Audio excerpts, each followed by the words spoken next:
HSV, herpes simplex virus. And next topic, I think from renal electrolyte system, that is post-streptococcal glomerulonephritis, PSGN. So today we will be studying about two topics: herpes simplex virus, which causes reproductive system infection, and next is post-streptococcal glomerulonephritis, which is one of the topic of renal system. So first, herpes simplex virus. It is member of group of human herpes viruses. HHV means human herpes viruses. Human herpes viruses, it has 8 types of viruses. Human herpes virus type 1, 2, 3, 4, 5, 6, 7, 8. Out of which herpes simplex virus, it is one of the member of group of human herpes virus. Herpes simplex virus are of 2 types: herpes simplex virus 1 and herpes simplex virus 2. These both herpes simplex virus type 1 and type 2 both are antigenically similar. They have antigenic structure similar, but they have few unique properties. So they were divided into type 1 and type 2. Remember, human herpes viruses has 8 types, out of which type 1 and type 2 are herpes simplex virus type 1 and type 2. What is the basic difference in herpes simplex virus type 1 and herpes simplex virus type 2? Herpes simplex virus type 1, they are isolated from lesion around the mouth. They are isolated from lesion around the mouth. But herpes simplex virus type 2, they cause genital herpes infection. So above waist and below waist भनेर भन्छ, कम्मर भन्दा माथि कम्मर भन्दा तल. Herpes simplex virus, it causes infection above waist. Herpes simplex virus type 2, it causes infection below waist. Herpes simplex virus type 1 is isolated from lesion around mouth. Herpes simplex virus type 2, it causes genital herpes infection. Herpes simplex virus type 1, it is spread by contact. But herpes simplex virus type 2, it is sexually transmitted, or it can be transmitted from mother's genital tract to newborn. Herpes simplex virus type 1, it grows on chick embryo and it forms smaller pocks. P-O-C-K, pock means type of lesion. So on chick embryo, if we perform culture on chick embryo, herpes simplex virus type 1, it forms smaller lesions, smaller pocks. But herpes simplex virus type 2 on chick embryo, it forms larger pocks, large lesions. Herpes simplex virus type 1, it is more neurovirulent. Herpes simplex virus type 2, comparatively, it is no neurovirulent. This is basic difference in type 1 and type 2 herpes simplex virus. Now, mostly already we know that we are studying reproductive system infection. As herpes simplex virus type 2 causes mostly genital infections, so we will be focusing on herpes simplex virus type 2. But herpes simplex virus type 1 also may cause genital infection. That's why we cannot exclude herpes simplex virus type 1. So together we will be studying about herpes simplex virus and related genital tract infection. Now, pathogenesis, source of infection. First thing, in pathogenesis, we have to remember 4 things. What is source of infection? What is mode of transmission? How much is the incubation period? And what is the mechanism, how it leads to development of disease? First, source of infection of herpes simplex virus. It can be saliva, skin lesion, or respiratory secretions of patients. So saliva, skin lesion, or respiratory secretion of patients act as source of infection for herpes simplex virus infection. Next, mode of transmission. It may be by direct contact, droplets. Droplets means through air, or by sexual contact. So mode of transmission of herpes simplex virus infection is by either by direct contact or droplets or by sexual contact. Incubation period ranges from 5 to 6 days. Now mechanism, how herpes simplex virus will lead to development of disease. Herpes simplex virus type 1, it spreads mostly through respiratory droplets, and herpes simplex virus type 2, it is transmitted through genital route by sexual contact. Now, initial infection, primary infection, how it leads to development of disease. First, virus enters inside mucosal surface of human host from broken ends and ulcers. If there is any lesion, virus enters inside mucosal surface from that broken ends on ulcers of lesion. Then virus replicate at site of infection. There should be viral entry, then there should be replication or multiplication of virus at site of infection. Then virus invade local nerve endings. Initially virus has entered through abraded skin or lesion. Then virus replicates at site of infection. Then virus invade local nerve endings and is transported by retrograde axonal flow to dorsal root ganglia and further replicate there. Retrograde means ulta. Generally, from CNS to peripheral sites there will be flow. But retrograde means from opposite direction. It means if there is skin lesion, virus has entered, multiplied there, then virus will invade local nerve ending, and from the infected site by retrograde axonal flow it will reach to dorsal root ganglia and further replicate or multiply there. Then latency will be started. Latency means only clinical latency. Clinical latency means there will not be appearance of clinical features, but virus will remain survived inside the host. That is a clinical latency. Then after retrograde axonal flow to dorsal root ganglia and further multiplication, latency will start. Herpes simplex virus type 1 will remain latent in trigeminal ganglia. And herpes simplex virus type 2, it will remain latent in sacral ganglia. This may be asked in MCQ. Remember, latency of herpes simplex virus type 1 in trigeminal ganglia and herpes simplex virus type 2 latency in sacral ganglia. Now, secondary infection. The virus has remained in latent stage.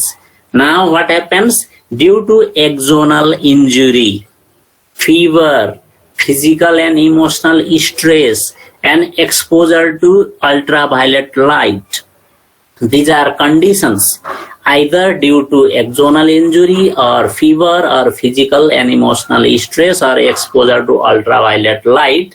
These factors lead to reactivation of virus. Virus has remained in latent stage, but these factors are triggered for reactivation of virus. After reactivation of virus, virus follows axon back to peripheral site and replication proceeds at skin or mucous membrane to cause cutaneous and mucosal lesions. Simply in pathogenesis, mechanism of pathogenesis of herpes simplex virus, initially through abraded lesion, virus will enter inside.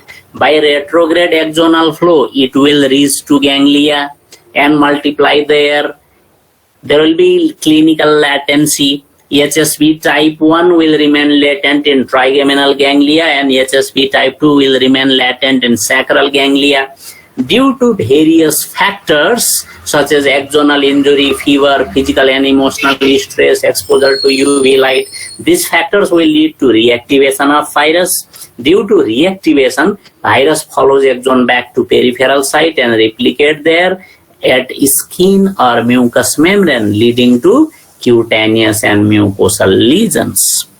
This is the pathogenesis of herpes simplex virus infection. Now, clinical presentations. What are clinical features seen in case of herpes simplex virus infection? Generally, herpes simplex virus type 1, it will lead to development of gingivostomatitis, oral lesion, herpes labialis, keratoconjunctivitis, dendritic keratitis, eczema herpeticum. Eczema means accumulation of fluid. Encephalitis or genital ulcer. So herpes simplex virus type 1, it may lead to gingivostomatitis, herpes labialis, keratoconjunctivitis, dendritic keratitis, eczema herpeticum, encephalitis, and genital ulcer. Now, herpes simplex virus type 2, mostly it causes genital lesions. Remember, herpes simplex virus type 1, it can cause both type of either oral infection or genital infection, but mostly oral infection. Herpes simplex virus type 2, mostly it causes genital lesions. Herpes simplex virus type 2, it causes genital lesions mostly in penis, urethra, cervix, vulva, vagina, perineum, anywhere in genital lesion. Along with this, it can cause neonatal herpes. It can, from infected mother's genital tract, it can be transmitted to neonate during delivery, and it can cause infection in neonates, that is called neonatal herpes. Similarly, it can cause cervical and vulvar carcinoma also. So, herpes simplex virus type 2, it can cause genital lesions mostly in penis, urethra, cervix, vulva, vagina, and perineum. It can cause neonatal herpes. Along with this, it can cause cervical carcinoma, cervical cancer, and valvular cancer also. So, these are the clinical features seen in herpes simplex virus type 1 and herpes simplex virus type 2 infection. Now, lab diagnosis. If we observe clinical features, for confirmation, we have to perform lab diagnosis. For lab diagnosis, first we have to collect sample, scraping from base of vesicle. Vesicle means fluid-filled lesion. There will be lesion according to type of virus. There will be accordingly site of infection. So, we have to collect scraping from base of vesicle. And processing and identification includes, we can perform electron microscopic examination, culture of this virus, serological test, and PCR for nucleic acid detection. So in lab diagnosis, we have to collect scraping from base of vesicle, and we can perform electron microscopic examination for structure of virus, culture we can perform, serological test we can perform, and PCR we can perform. In electron microscopy, Jank smear, T-Z-A-N-K, Jank, T is silent, Jank smear, it is called Jank. We have to prepare Jank smear and we have to observe under electron microscope. Sample that we have collected, it will be stained with 1% aqueous solution of toluidine blue O. It is stained. Then what we will be able to observe under electron microscope? We will be able to observe multinucleated giant cells that are called Jank cells. Multinucleated giant cells, large sized cell. There will be many nucleus in that large cell. That is called Jank cell or multinucleated giant cell. The Jank cells are found under electron microscope. Jank cells show intranuclear inclusions. Already we said inclusion bodies, they may be intranuclear or intracytoplasmic. Jank cells, they show intranuclear inclusion bodies. Cowdry type A intranuclear inclusion body may be seen. This name you have to remember. Cowdry type A intranuclear inclusion body may be seen in Jank smear while observing under electron microscope for lab diagnosis of herpes simplex virus infection. Similarly, we can perform virus culture and isolation. We can cultivate virus.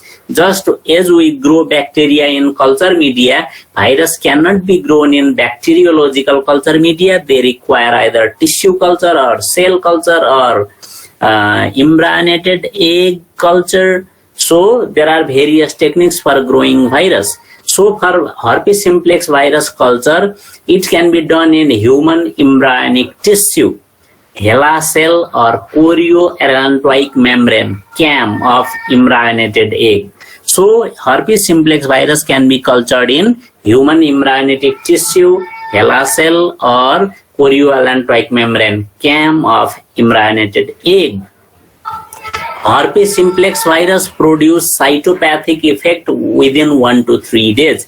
If we perform culture in this viral culture media, there will be appearance of lesion within 1 to 3 days in inoculated area.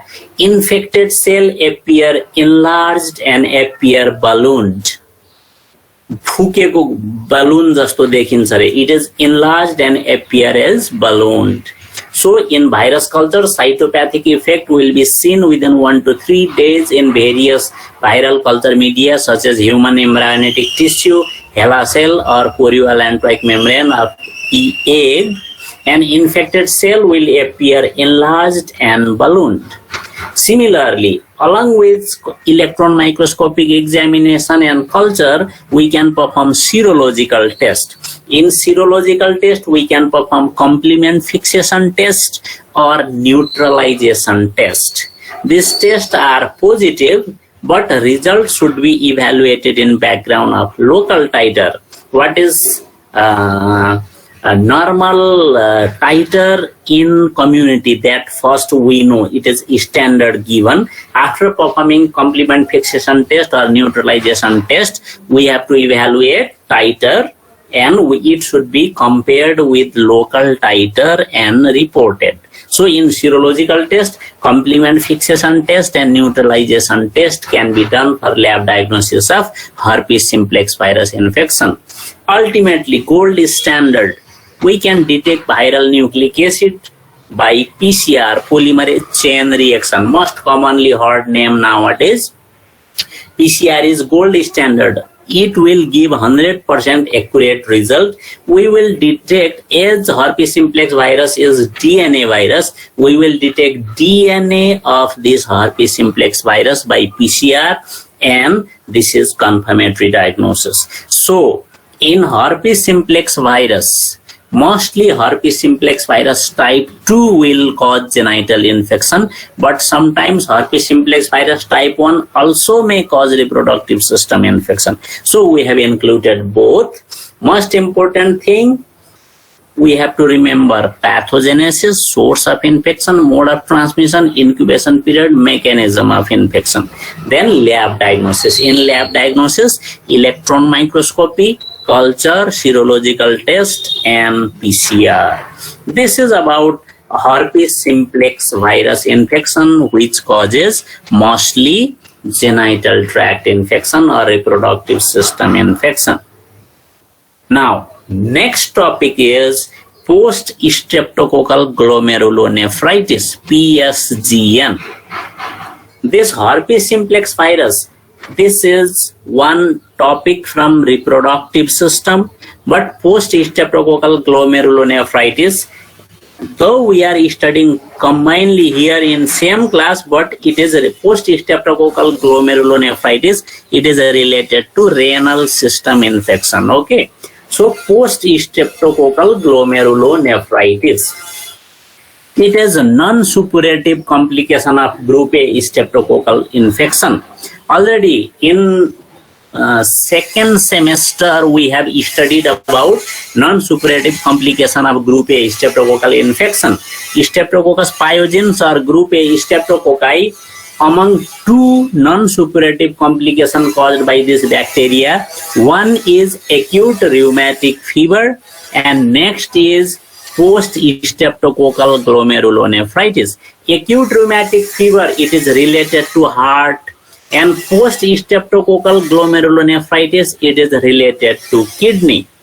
Acute rheumatic fever appears after initial throat infection, whereas post-streptococcal glomerulonephritis, it appears after initial skin infection. 1 minute.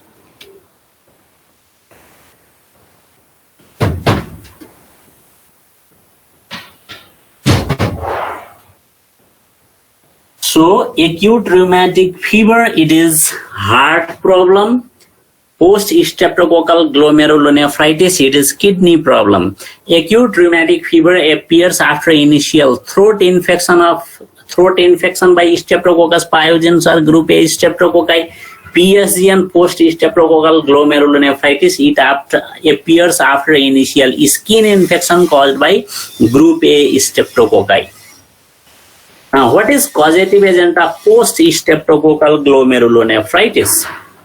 Nephrogenic strain of group A streptococci or Streptococcus pyogenes. Nephrogenic strain means there are certain subtypes of this bacteria.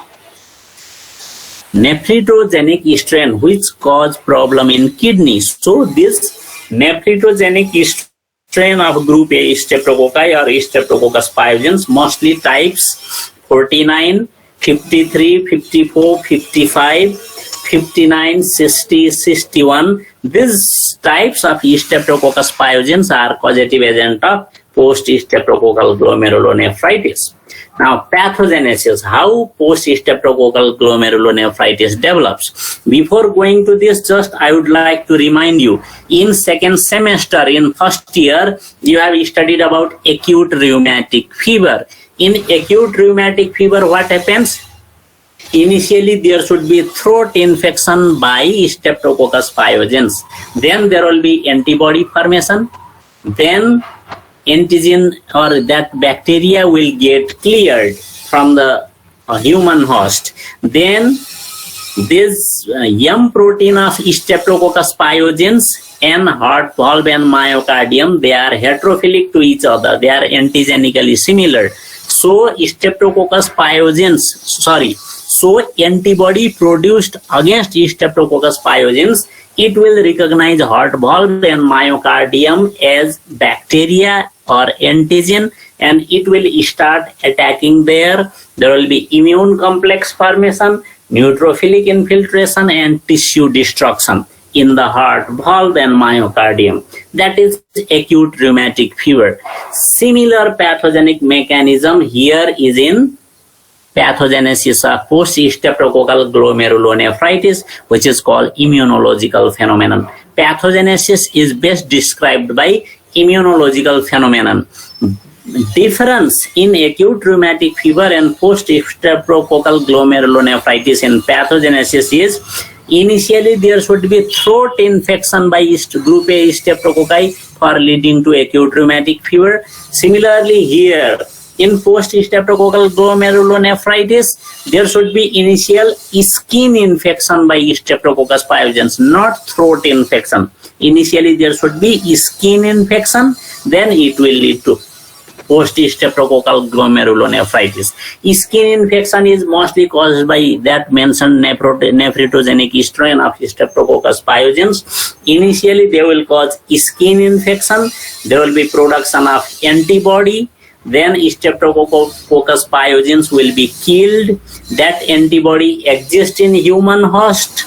Now, nephrogenic strain of Streptococcus pyogenes has similar antigenic structure to that of glomerular basement membrane of kidney, which are heterophilic antigen similar. So what happens is glomerular basement membrane of kidney and M protein of Streptococcus pyogenes, they are similar. So antibody produced against this bacteria in the human host, they will recognize basement membrane of kidney as Streptococcus pyogenes antigen, and these antibodies will start attacking on glomerular basement membrane of kidney. Then there will be immune complex formation, antigen antibody complex formation, immune complex formation. Due to immune complex formation, there will be neutrophilic infiltration, which will lead to tissue destruction in the kidney. That is called post-streptococcal glomerulonephritis, PSGN. In pathogenesis of acute rheumatic fever and post-streptococcal glomerulonephritis both, there will be immune complex formation, antigen-antibody complex formation. So it is example of type 3 hypersensitivity reaction also. This is very important. Pathogenesis of post-streptococcal glomerulonephritis. Initially, skin infection causing Streptococcus pyogenes, they will cause skin infection. There will be formation of antibody against this bacteria. this bacteria will get killed due to production of antibody, but antibody exists in human host. Now, nephrogenic strain of Streptococcus pyogenes and glomerular basement membrane of kidney are heterophilic, antigenically similar. So, antibody will start attacking basement membrane of kidney by considering it as bacteria. So there will be antigen-antibody complex formation, which is called immune complex formation. It will lead to neutrophilic infiltration and tissue destruction in the kidney, which is characteristic feature of post-streptococcal glomerulonephritis. This is pathogenesis of post-streptococcal glomerulonephritis, which is very important for you exam-wise. Now, pathology, what type of feature will be seen in case of post-streptococcal glomerulonephritis? In post-streptococcal glomerulonephritis, there will be increased cellularity of glomeruli. There will be increased cellularity of glomeruli with larger deposits on outer surface and smaller deposits in inner surface of basement membrane of kidney. So, there will be increased cellularity of glomeruli with larger deposits in outer surface and smaller deposits on inner surface of basement membrane of kidney. This pathological feature will be seen when examining histopathologically of this specimen. Immune complex can be demonstrated by immunofluorescence. Now, what are clinical features of post-streptococcal glomerulonephritis? In PSGN, mostly there will be hematuria, presence of RBC in urine, hematuria, albuminuria, presence of albumin protein in urine, and edema, accumulation of fluid. There will be hematuria, albuminuria, and edema. These are main characteristic feature of post-streptococcal glomerulonephritis: hematuria, albuminuria, and edema.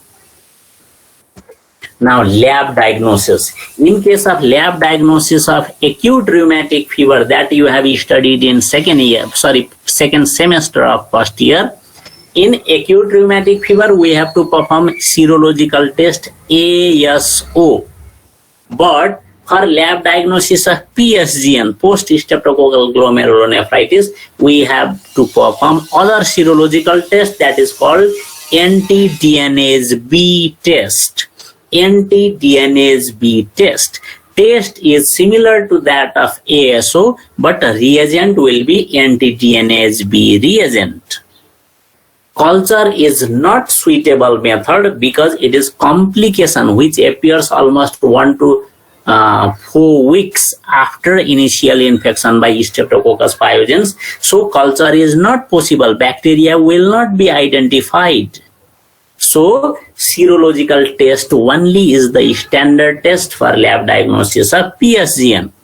In acute rheumatic fever, ASO test. In PSGN, post-streptococcal glomerulonephritis, anti-DNase B test. Now, how to perform anti-DNase B test?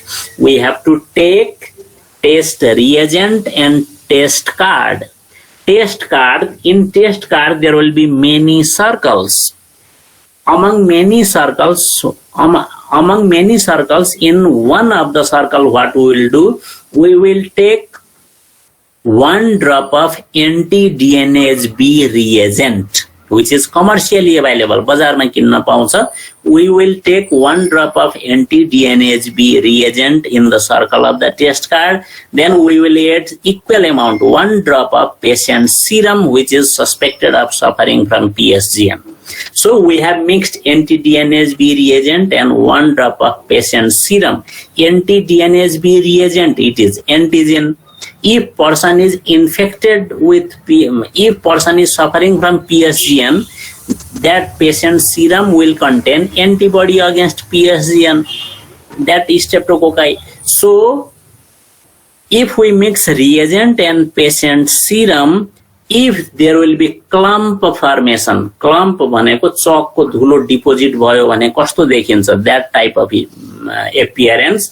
If there is clump, blood grouping. You must have performed blood grouping test in first year in physiology. While performing blood grouping test, you must have seen there will be clump formation in positive group. So similar appearance, there will be clump formation or no clump formation. If clump formation occurs, that is test positive. If there is no clump formation, it indicates test is negative. Test negative indicates person is not suffering from PSGN. Test positive indicates person is suffering from PSGN. Now, after performing positive or negative test for positive or negative, if test comes positive, we have to determine titer. Titer means amount of antibody present in serum. That titer should be determined. If titer is more than 300 units and anti-DNSB test is positive, it indicates person is suffering from post-streptococcal glomerulonephritis. This is very important, pathogenesis and lab diagnosis of PSGN. In pathogenesis, immunological phenomenon that you have to describe. In lab diagnosis, culture is not suitable test, only serological test is suitable, and name of the serological test is anti-DNSB test. How to perform that you know now, and titer should be greater than 300 units. It indicates person is suffering from post-streptococcal glomerulonephritis. Any query?